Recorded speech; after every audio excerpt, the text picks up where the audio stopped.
ছুটিতে মানুষ ছুটছে বিভিন্ন বিনোদন কেন্দ্রে। রাজধানীর বসুন্ধরা সিটি শপিং কমপ্লেক্সের টগি ফান ওয়ার্ল্ডে আছেন হাসান ওয়ালি, চিড়িয়াখানা থেকে আরেফিন শাকিল, এছাড়াও চট্টগ্রামের পতেঙ্গা সমুদ্র সৈকত থেকে যোগ দিচ্ছেন নয়ন বড়ুয়া জয়। আমরা প্রথমেই যাব টগি ফান ওয়ার্ল্ডে, সেখানে আছেন সহকর্মী হাসান ওয়ালি।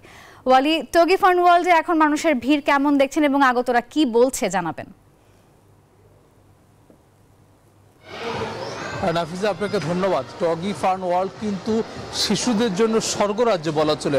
একেবারে রূপকথার গল্পের মতো সারাদিন রঙিন করার জন্য কিন্তু এই জায়গাটিতে সকাল থেকে মানুষের উপস্থিতি আমরা দেখেছি, শিশুদের উপস্থিতি দেখেছি।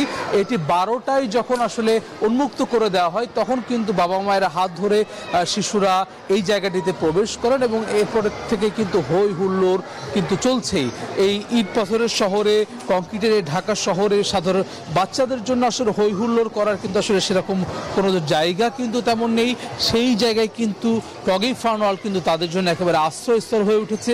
তারা কিন্তু অনেকে ঈদের আগ থেকে নানান পরিকল্পনা করে বাবা মায়ের কাছে বায়না করে কিন্তু আসলে এই টগি ফান ওয়ার্ল্ডে এসেছেন এবং তাদের যে হই হুল্লোড়, নানান ধরনের কিন্তু রাইড কিন্তু এই জায়গাটিতে রয়েছে। একেবারে লেভেল 8 থেকে 18 পর্যন্ত, 8তলা থেকে 18তলা পর্যন্ত কিন্তু টগি ফান ওয়ার্ল্ডে নানান ধরনের লেজার ট্যাগ, পেইন্ট বল, ভার্চুয়াল রিয়েলিটি সহ কিন্তু নানান ধরনের গেম এবং রাইডসের কিন্তু রোমাঞ্চকর সব আয়োজন রয়েছে। বড়দের জন্য আয়োজন রয়েছে, কিন্তু বিশেষ করে শিশুদের উপস্থিতি কিন্তু একেবারে চোখে পড়ার কথা। বিশেষ করে তাদের যে উচ্ছ্বাস, সেটি কিন্তু আলাদা করে তাদের যে ঈদ উদযাপন, ঈদের আনন্দ, সেটি কিন্তু একেবারে দ্বিগুণ করে দিচ্ছে। এবং টগি ফান ওয়ার্ল্ড কিন্তু ঈদ উপলক্ষে বেলা 12টা থেকে একেবারে মধ্যরাত পর্যন্ত, যতক্ষণ পর্যন্ত আসলে মানুষের চাহিদা থাকে ততক্ষণ পর্যন্ত কিন্তু আসলে টগি ফান ওয়ার্ল্ড কিন্তু এই আয়োজনটি রেখেছে, যার ফলে কিন্তু সাধারণ মানুষের উপচে পড়া ভিড় আমরা দেখছি।